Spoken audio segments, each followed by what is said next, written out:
everybody, and welcome to Reed's Reads Spider-Man Crawl Space Edition. Please check us out at the SpidermanCrawlspace.com. Well, this is it, everybody. The end of Spider-Man Beyond here with Amazing 93, aka 894. So this is it, guys. How did it all come to an end between the two Spider-Man? They said you'd be questioning who you're rooting for. Well, let's get to the pros. First of all, I'm definitely going to say the artwork is completely consistent throughout the storyline. You see the drama, you see the actions, the different pieces, and so forth. And it's really nailed by the different things with Patrick Gleason and some of the other artists here, including Mark Bagley, about getting all the catchers. So there's a really nice story flow. You also feel a lot of pain here for Ben Reilly, as he just really wanted to kind of have his own life, and how he pretty much felt that, Peter always had that he was the copy. And as he says, I feel like it's my life as well, and it really is my life, and I've lost these memories even though he's taken it. And in a way, you do feel very sorry for Ben. I mean, he in a way tried to be something more. He tried to be all these pieces that Beyond promised him, especially Maxine Danger, and of course everything with Marcus being his friend, getting Janine back, all the wonderful things, and trying to be, Peter's replacement, and it just didn't work. So you kind of feel bad for him and a few other things. I also like the fact that we actually get a lot of, wrap-ups with a lot of the mysteries here too, including that Beyond was trying to do this with Spider-Man to try to do this branding, what their big plan was, and now it's all failed. They're just scrubbing everything, liquidating everything, getting rid of all. I do love the panel scenes where you're actually seeing all the information being left of Spider-Man, the slingers, anything Spider-Man related that was left over, and kind of getting that fresh start. Ian Maxine pulling one both not only on Ben Reilly and Marcus, but also pulling one on the Beyond board, where she basically uses the holograms and basically disappears and say, hey, if you see me again, you're not going to be so lucky. It's just a hologram. So she definitely looks out for number one, and she's basically walking away with this. And you definitely see the final piece, which he tries to do to convince Ben to actually take the memory machine on Peter to kind of make him home, and her pretty much bringing up, hey, I might have done all this, but you volunteered. You knew it was at risk, and look what happened. And you and Kafka kind of messed up, but oh well, we're moving on with life. And basically she sees everything with the Queen Goblin is pretty much basically, being, a failure, but she's going to move on, take her money, take her pieces, and kind of leaves everything behind. And I do like the fact that Janine actually plays a really huge part with this, giving Peter the information to actually not only with the different parts of Beyond, but saving Marcus, actually not really killing the crew, but turning them back into babies and toddlers with the infantizers, it's called, which I think was a pretty fun weapon. And especially having more love to Next Wave series associates with the building, as people said, is it me or did that building kind of get shorter? But this is the Marvel Universe. Weird stuff happens.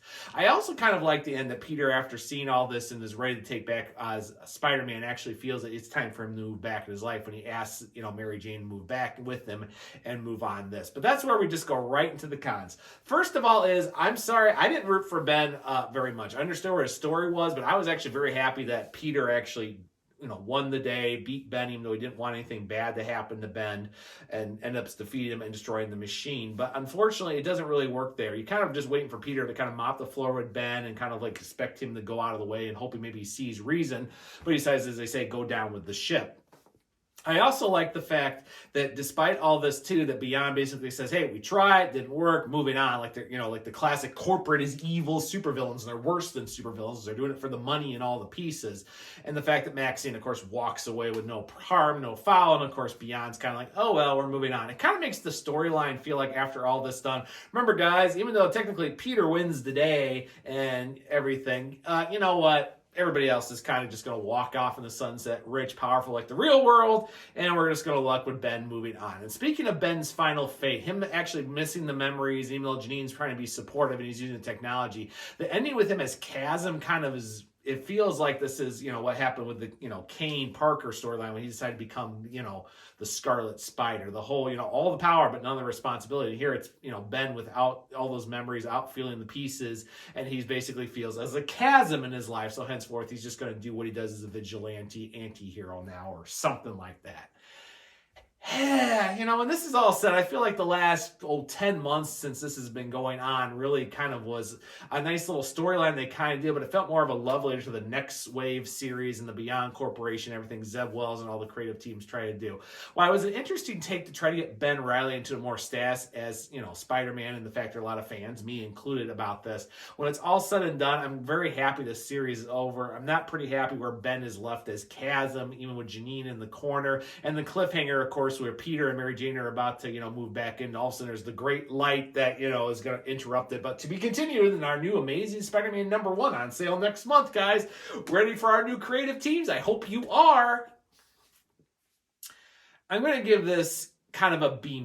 It wraps everything up. It kind of has everything take care of. It kind of leaves an interesting status quo for Ben Reilly and Janine, and of course leads into concluding the storyline. And basically after everything happened with Nick Spencer, it's kind of to fill that gap with storyline. But much like Superior Spider-Man, some other stories that have come across it, including some other storylines with Spider-Man, this kind of just feels like it was just a fill in the case before they could get on to this next storyline where what did Peter do? What did Peter do? Find out in a couple weeks when we relaunch Spider-Man for the umpteenth time since 1998. So I'm being kind, giving it a B- because it does wrap things up. There are times I kind of felt for bad, and it kind of wraps up everything it can for Beyond, leaving Ben and Janine with their new status quo, and Peter trying to move on with his life, all healed and hoping life will go well for him. Well, we know that Parker luck, right? So B-, guys, that's best I can do. But many people said, well, that's great, Ryan, but what do you think of Spider-Man Beyond as the whole storyline? It had an interesting concept. I was definitely eager to look what's going to happen. That was definitely reflected a few months ago on the Spider-Man Crawl Space podcast when I was with Pete, Mark, and everybody else talking about this with Brad, about what I thought about it. I was going to wait and see. But when it's all said and done here, it's like I have the complete storyline, but basically I feel like the mini Bay issues kind of filled in a lot of the gaps that weren't done in the main series, especially with the last Bay issue with, of course, Monica Rambeau trying to get everything understand, also kind of, doing a love letter, as I said, to Next Wave, as well as taking care of leftover plot lines from Iron Man 2020. So altogether, this was a storyline that really kind of started off on an interesting note. It actually had some really interesting pieces and had some nice tie-in issues. But when it's all said and done, the Ben Reilly Spider-Man miniseries, which has got 2 more issues left, has been a lot better of a Ben Reilly series, and it's definitely caught my interest with great writing, great characters, artwork, and using a lot of the legacy of the pieces that Spider-Man Beyond tried to do. And it definitely shows about, of course, Spider-Man can't be, of course, merchandised, as they would say in Spaceballs, and with all the return of the Slingers and everybody else, including Darz the Dragon. This just feels like it was an experiment. They saw what stuck to the wall, and it didn't quite work. So now we're just going to leave everybody up and see what happens with Chasm with Ben Reilly and Janine. And time to move on to the next storyline with Zeb Wells finally saying, okay, now I can finally do my storyline, even though I kind of was one of the original writers of this too, of Spider-Man Beyond. So as a storyline as a whole, I'm giving it a C-.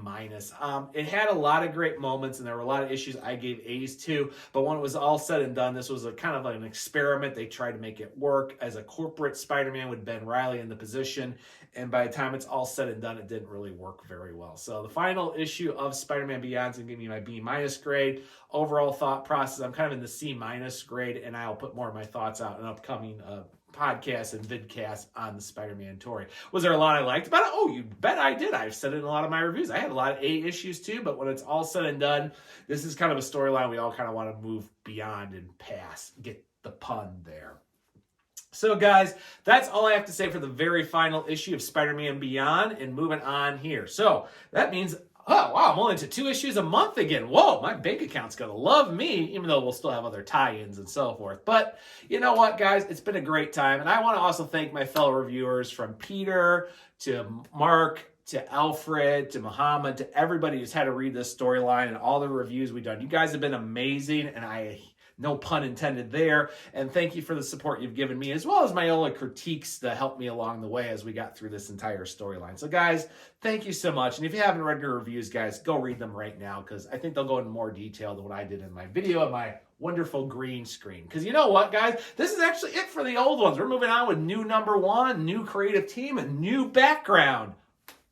Ooh, pretty cool, huh? And for that information, guys, and more, please check us out at the SpidermanCrawlspace.com for all your information. Check us on our social media pieces. Definitely join the discussion on Discord and more. And definitely look for our monthly podcasts and vidcasts. On that note, guys, I think I'm going to swing out of here faster than Beyond Corp's liquidating their stocks and bonds. And I will see everybody later on the Crawl Space.